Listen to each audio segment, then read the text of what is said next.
Hi guys, we're back with another Moms Moving On. And if you can hear the excitement in my voice, thank goodness you can't see me sweating. I'm so excited because your favorite man is on today. You guys have begged and pleaded ever since you saw Dolores's beautiful face on this podcast. You said, but where's Frank? And now we have Frank Catania Sr., the daddy of New Jersey. Thank you so much for being here. Oh my God, I was waiting for that introduction. Michelle, thank you so much for having me. I've been chasing Antonio around like, hello. And I know you guys had to wait until you were done with filming. Yes. Or at least until the season wrapped, for us viewers. And now that's wrapped. Yes, it was a very exciting season. In fact, the rest of the reunion is coming out, so there's a lot more yet to be seen. I'm ready for tonight, but I don't want to get into the season too much because that's not what we're here for, but I will tell you what it did do for us viewers is it only solidified our love for you even more. I mean, I think all of us women watch each episode like with bated breath. Is this going to be the one where Frank and Dolores just decide, fuck it, let's get back together? I hear that all the time, Michelle. All the time we hear it. And I got to tell you, I have a great time. I have a great time filming. And I'm just so glad that people are able to see. We have a platform for people to see the relationship Dolores and I have, even though we're not husband and wife, all right, that the way we can still be with one another. Well, what that is a model for the rest of us co-parents and this is why I loved Dolores from the jump. A lot of women get cheated on. A lot of women get married and realize it's not what they thought it was going to be, and they end up getting divorced. And what happens? They have so much resentment and contempt for their ex-husband for what he did or didn't do, or what he should or shouldn't have done. And it just fucks up the kids. And what you guys did, or what I got to give the credit to Dolores, because what Dolores did is she said, you know what? We have these children together, and I'll be damned if I'm going to let his mistake ruin their lives. And now your children both graduated. They're both successful, seemingly like soon to be successful adult individuals. And what more could parents ask for? And that's all because Dolores made a very, very emotionally evolved choice, despite your, philanderings. Yeah, let's say, how about we say moment of weakness? How about that? Moment of weakness. I like moment of weakness. That lasted for a few years, okay? As you know, Dolores was on, and she talked a lot about what it was like for her. Obviously, she loved you very much. Obviously, she wishes that didn't happen. But no matter what, and it's that Italian loyalty, she was going to have your back as the father of your children. But she said to me, you know what, Michelle, you know what I want you to do? Get Frank on this podcast, because your viewers should hear from a man's perspective why something like that would occur, why a man would cheat, or why he would cheat and then stay around and be such a great ex-husband. There's so much to this. There's so many layers that make you guys so unique and so fantastic. That we are unique. We are unique, but we're more unique back then than we are now. There's more and more relationships that end up being closer to what we are than what our parents were during a divorce. Mm-hmm. So that's true. You touched upon it, all right? You touched upon it before. It's all about the kids. It's all about the kids, right? And that's it. The kids had nothing to do with the divorce. The kids had nothing to do with any of it. So honestly, like you said, it's all about the kids, and put your own feelings aside for the kids. And that's what we did. And I think, that always is led by the woman. I see so many men in divorces that they're just defensive, right? Because their ex-wife is so mad. So that sort of pulls them into this like sphere of negativity. Was there a place in the beginning where maybe you guys weren't so amicable? 100%. During the divorce proceedings, there were times me and Dolores wouldn't even talk. We wouldn't even talk. We would always stay cordial with one another when I came and got the kids, or I would come to the house. But there were, things were rough until the divorce the day that the divorce was finalized. Dolores came to me and said, let's talk. And she basically said, listen, all right, there's no reason we still can't be best friends. You're a horrible husband. Okay, you're a great father. You're a horrible husband, but you're also a great best friend. And we've been since then. I got to be honest with you. Dolores is still probably the most next to my children and most important person to me in my life. Well, that shows, and it shows in everything you do. And it's not, you can tell in these and on these reality shows what's for the camera and what's genuine. And Yeah. you guys are so genuinely loyal to each other. It's beautiful. I mean, it comes easy. All right. Again, like you said, that's not an act. It's not scripted. It just comes naturally. You know, Dolores, I have Dolores's back. I caught a lot of slack for the one episode where Joe Gorga had a lot to say about Dolores for not chiming in and defending Dolores. But Dolores and I have a unwritten agreement. All right. I'm not gonna. I know Dolores can handle herself. All right. If she needed it and I saw her losing control, you know, absolutely, I would jump in. But Dolores doesn't need my defense. Dolores defends herself just fine. And she does it so gracefully. She has such an elegance about her. She never stoops to anybody's level, which I love. But that was a big question from my followers. What, because I was very vocal about that episode and what Joey Gorga said. Do you think Dolores is a broken woman? No, not at all. I gotta be honest with you. I think Dolores is exactly where she wants to be right now. And when I say that, and I'm close with David too. All right. And it's funny because the three of us are together, just the three of us, quite often. All right. Quite often. We got the holiday weekend coming up, which is usually my birthday. So, you know, Dolores is obviously down to Shore House and David's here too. You know, we're all down here together. But last year, a little over a year ago, Dolores was looking to get engaged. All right. Dolores would have loved to get engaged, would have loved to move in and eventually get married. That didn't happen. And during that period of time, or since then to now, Dolores has discovered her freedom a little bit. She still loves her relationship with David. All right. But I got to be honest with you, and this is only my opinion. All right. You'd have to ask Dolores. I don't think she wants to be engaged, and nor do I think she would be engaged right now. Well, I think sometimes it takes not getting what you think you want to realize that maybe you didn't want it in the first place. I think that happens a lot. You know, and she had That's a a lot good. of pressure. Everybody's up her ass about when are you getting married? When are you getting married? And she said something recently like, what is that going to do for you if I get married? Like, what does that mean? It's going to make you more comfortable. And I can totally understand. And I say this to my clients all the time. And I'm a divorce coach. Okay, so you get remarried. Guess what? You're still picking up dirty socks. You still want him to shut the fuck up when he's on the phone with his friends. You still want to get out and have a girls' night. Like it all leads to the same place, even in the best marriages. So I think she's wise enough to realize that. Yes, she does. And she's quite honestly, Dolores has the best of all worlds right now. She has me, and I will always have her back. And a lot of people, you know, criticize and say, well, you're like a crutch to her. You know, I don't care. I am, and I will always be there no matter what. And if Dolores, God forbid, you know, listen, it's easy for me to talk about it now, but when the day comes, Dolores getting remarried, I got to be honest, I'm not exactly sure how I act. I hope to be best man at the wedding, all right? But You I'm better not be. sure how, all right?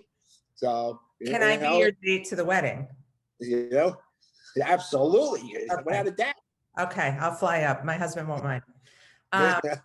But I want to go back to that moment of weakness because and I'm not trying to put you in the hot seat and make you feel bad for what you did. What I work with. Go right ahead. I told you before, you go right ahead.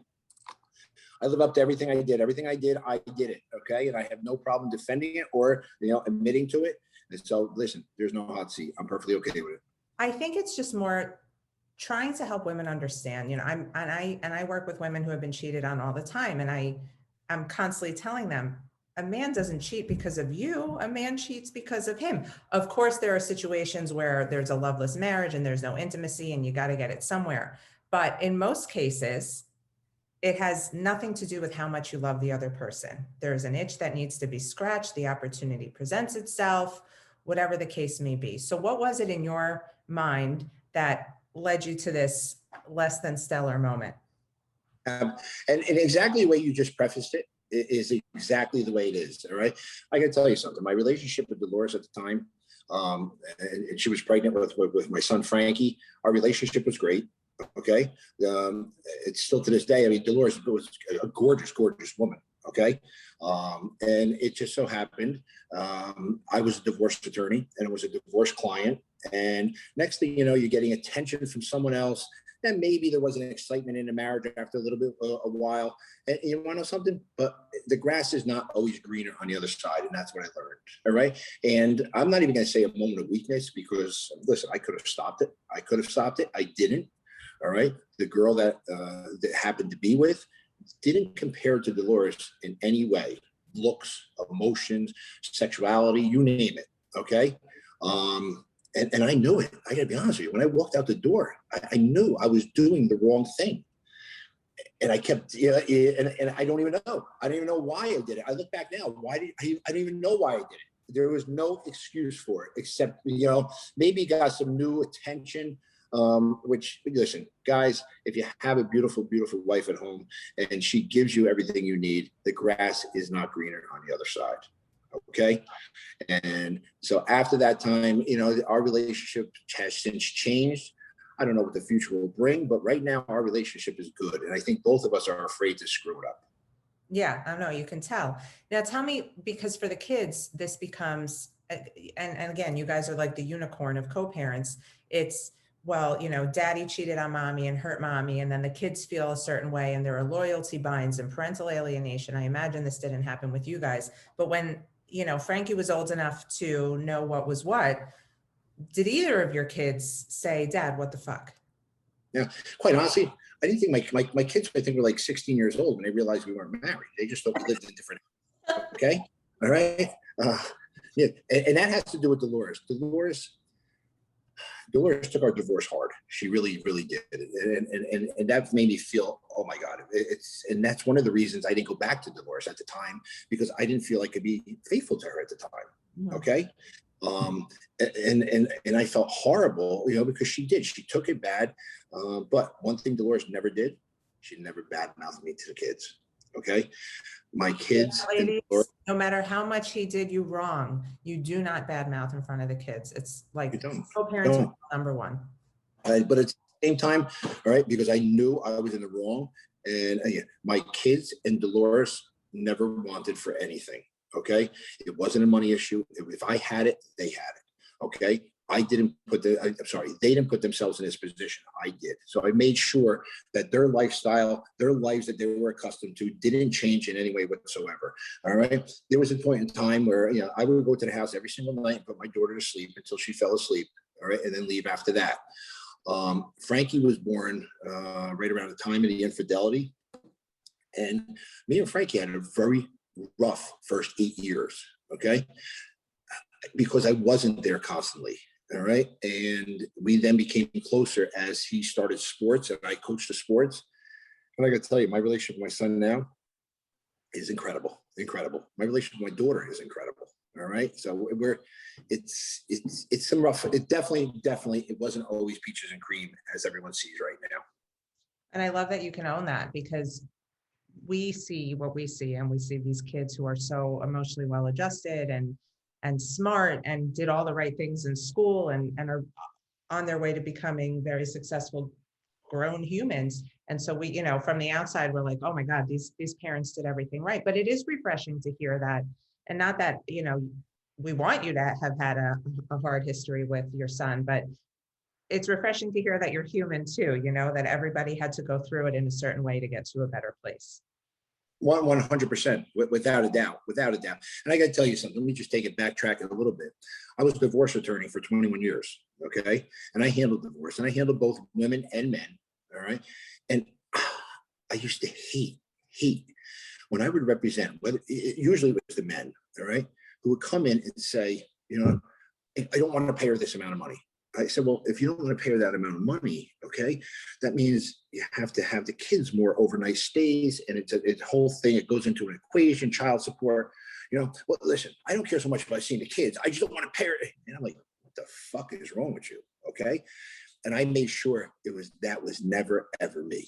All right. Never me. Dolores and I shared holidays, shared birthdays. It wasn't when I grew up, I had to go to a birthday by my mom, a birthday by my dad, a holiday by my mom, a holiday by my dad. My kids never, ever did that. Okay. And let me tell you a story. I'm not even sure whether Dolores told you this. All right. One of the places that we would all gather as a family would be our shore house. Yeah. Okay. I rebuilt the shore house. brand new house, right during the divorce.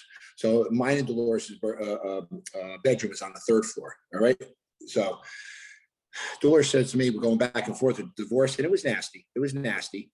All right. I said, Dolores, all I want is a shore house. Okay. All I want is a shore house. You have everything else. She says, fine. Way too easy. Michelle, she said it way too easy. Okay. Came down to Shore one day after the divorce, got her suitcase, packing up her stuff in the bedroom. All right.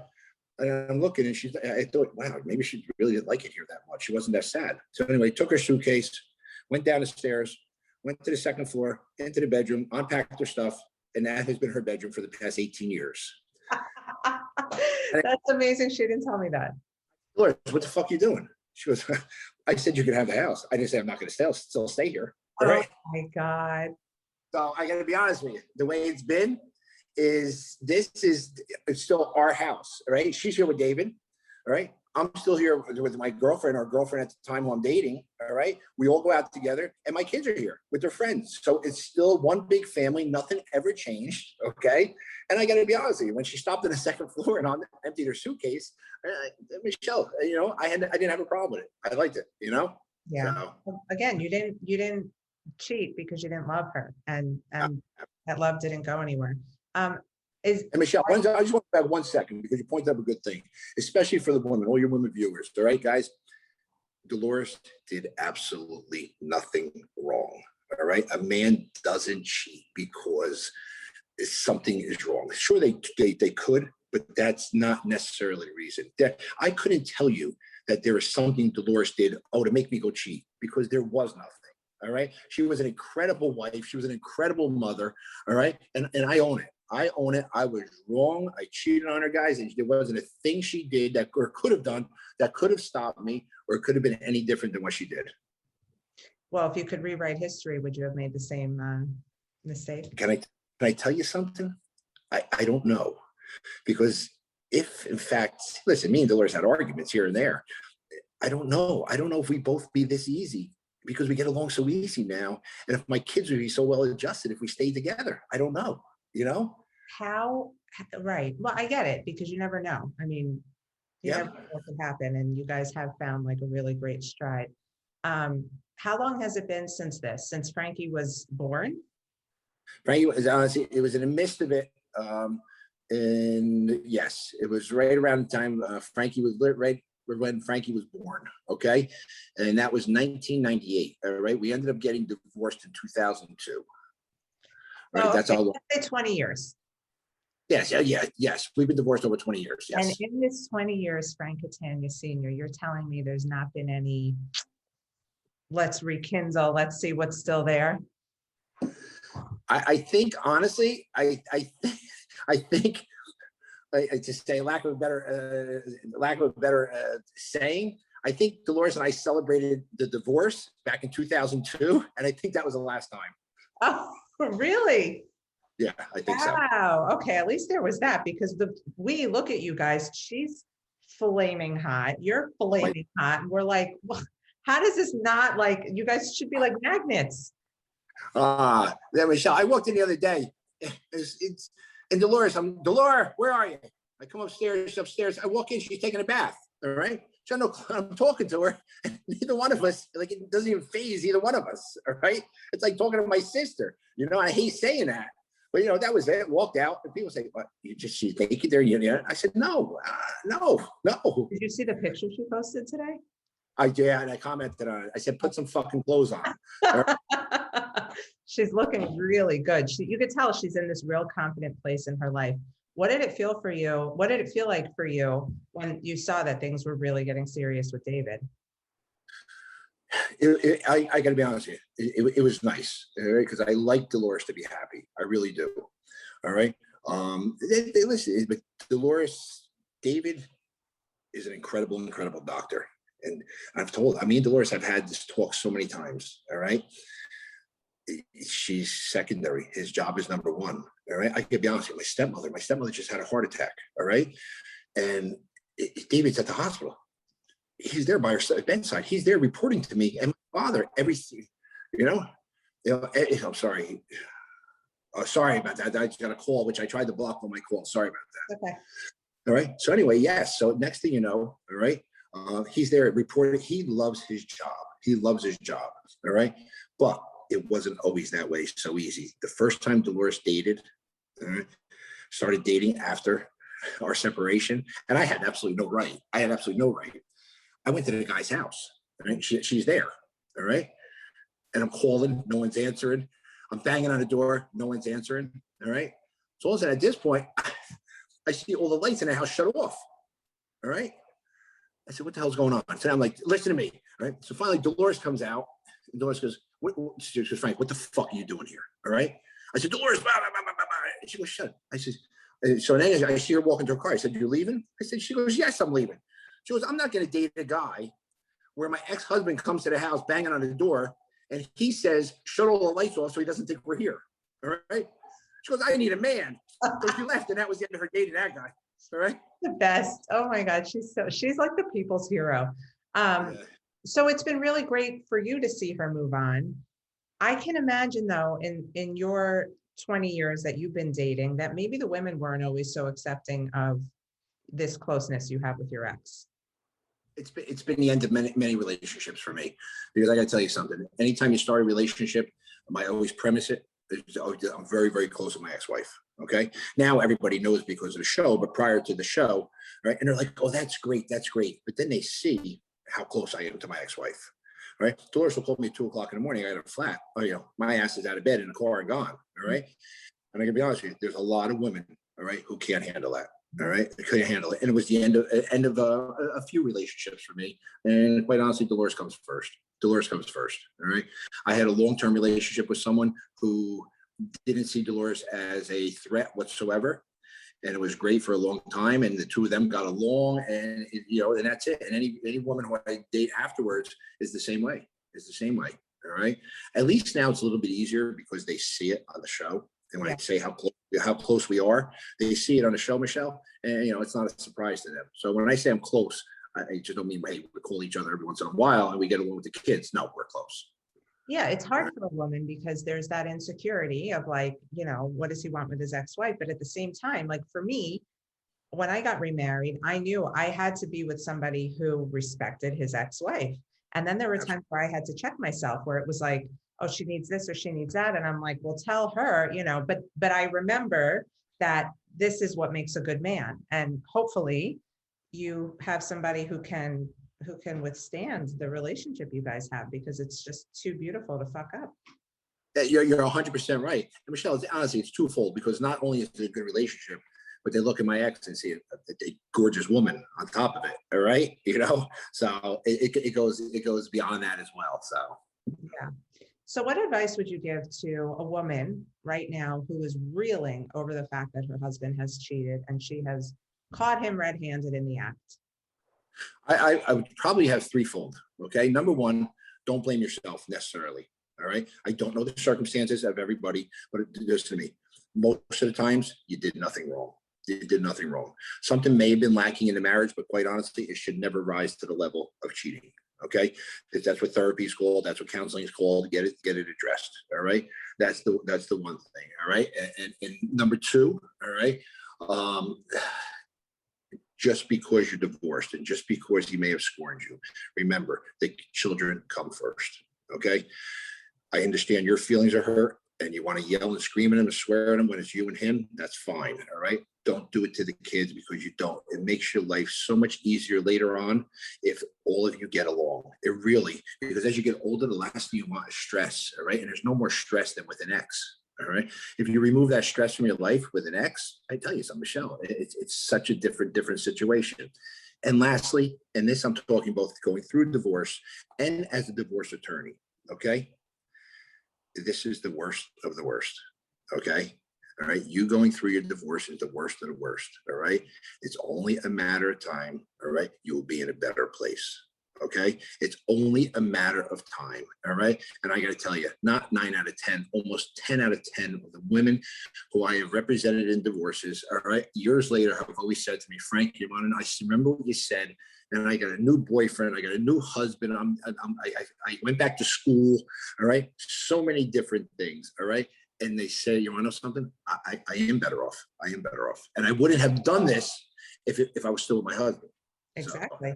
Well, the whole point is realizing that, okay, whether or not you wanted the marriage to end, it's over now, and you do have a new opportunity to go and do things however you may not have done them before in a way that suits you better. And some people are too stuck in their anger and resentment to realize that. But I had a client say to me last night who's going through 4 years of litigation. Beautiful young girl. She was a Miami Heat dancer. She's young, she's fit. The stress of the litigation made her have a heart attack last year. She now has Oh my God, are you serious? That's horrible. That's horrible. And she says to me, Michelle, divorce fucking sucks. And I said to her, honey, no, the process does. The divorce itself is going to be the best thing that ever happened to you. So that's a really great piece of advice. 100%. And that comes from not only going through it with Dolores, and that's why I love to see Dolores. One thing I got to tell you, which I learned from our divorce, is how much Dolores truly, truly did love me. Okay. You see how much, right? I was like, oh, and if it wasn't for that at that time, I gotta be honest, I would have probably gone back home. But if I had any inkling that I couldn't be faithful, all right, I could never see Dolores hurt like that again. All right. And, so I sat with her and I explained it to her, quite honestly. She was like, we're better off then. I'm glad you didn't come home. All right. So, and guys, God bless. I mean, we're in a great situation. I got my daughter who's a veterinarian. My son graduated college. Gabby graduated. Everyone's done. Gabby, in fact, Gabby's at the shore house right now with her 4 dogs. I got my 2 dogs. She had to leave, so I'm babysitting her 4 dogs, who I'm praying aren't barking the whole time that we're having this interview. All right. No, they were good. So she starts work next week. I got to get her back. I'm renovating Dolores' house up north.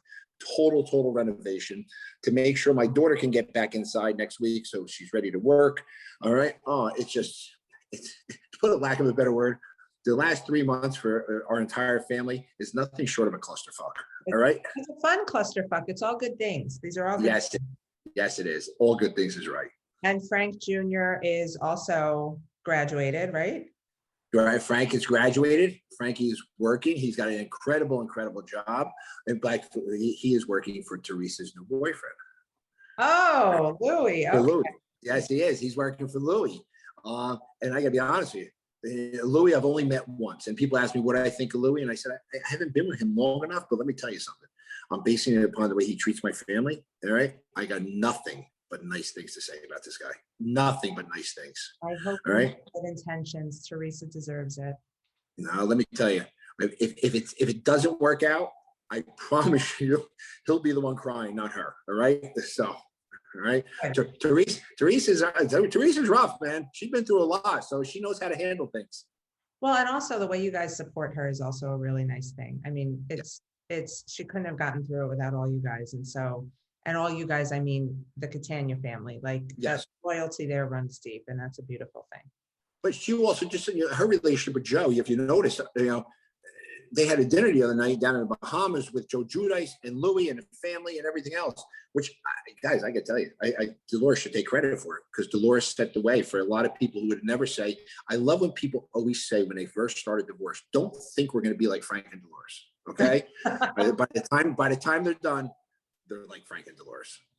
Because, divorce is just like, it's like losing a job. You might have been a photographer at this magazine and you love photography, but that particular magazine wasn't the right one for you. Do you quit taking pictures forever? No, there's still a love there. And people forget that you can lose some love, but there's always going to be a certain amount of love for the person that you had a life with. And that's the bitter truth, whether you like it or not. Yeah, and Michelle, at least I was able to realize that was an analogy, not like Teresa with Jackie, right? Okay. That kind of, we're not allowed. Antonio said we can't talk about the show. I don't care. We can talk about whatever we want to talk about. Well, tell me about Jackie's husband then. No, I'm just kidding. He's as faithful as they come. Listen, I'm a man's man.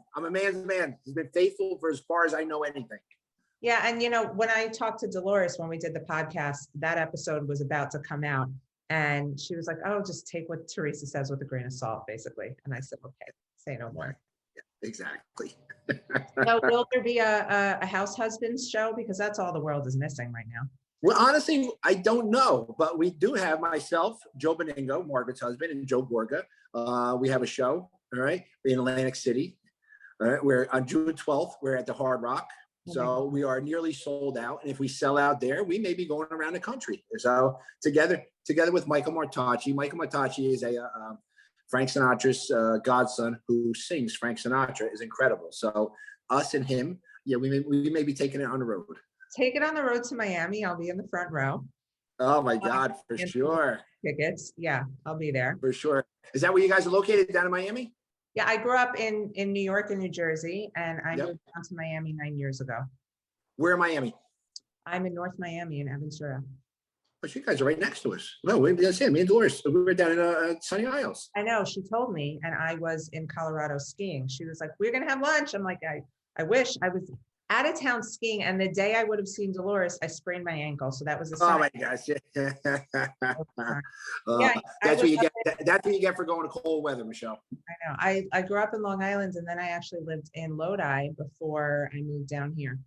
Get out of here. Did you really? I was on Avenue B in Lodi. I know exactly. Sure. Oh my God. Yeah. And I went to, what was that club in Lodi that I always used to go to? Chicago's? No, it was a different name. By the bakery. Afterwards. It was the Sound Garden? Yeah. I lived there. Oh my God. Oh yeah. And I was a teacher in Fair Lawn. And then I was a teacher in the Bronx for a while. And I had a real bad car accident up in New York. And my dad had died. My mom moved down here, and I just wanted to be near my family because the other side of my family is Colombian. So all the Colombians now live in Aventura, and I just wanted to be with my family. So I moved down here. I met my ex-husband in like 30 seconds. He proposed to me in 3 months, and that's why it didn't work out. Yeah. Good for listen, our future plans, and when I say future plans, it always includes Dolores, are to relocate, all right, to get down to Sunny Isles, to be our permanent residence and spend some time up in New Jersey. But when I look to relocate, it's always not only a place for me. I have to have a place next door or close for Dolores as well, and that's the way it always is. It's like you guys are married, but it's nothing serious. That's what I would. Yes, that's a good way to put it. All right, Frank. Well, it's been like the best day of my podcast life. I don't know about you, but this was a real treat, and I know our listeners are going to love it. What can we expect from you in the next couple of weeks? You've got the show in Atlantic City. Maybe you'll take it on the road. Yes, that's it. And then we start filming again. 2 more weeks, we start filming. Already? Yep, we're back into get in between? What's that? How much time do you get in between seasons to just be like normal people? You know what, it changes. Like this time we didn't have much at all because last season was all screwed up because of COVID. All right. Normally we'd get 5-6 months. All right. But this year, no, we're back. We're back to work. You know, they got us back to work. So, which is good. I gotta be honest with you. I enjoy filming. I really do. Yeah. If you notice, you never see me scream, you never see me yell. I'm in the background. Give me some food, put me in a corner, Michelle, I'm happy. All right. I love that. I respect that very much. All right, guys, so you heard it here first. He will return to the Housewives of New Jersey, which means the rest of us will too. Frank, thank you so much for being here, but don't go anywhere. I'm just going to stop. You got it. Thank you, Michelle.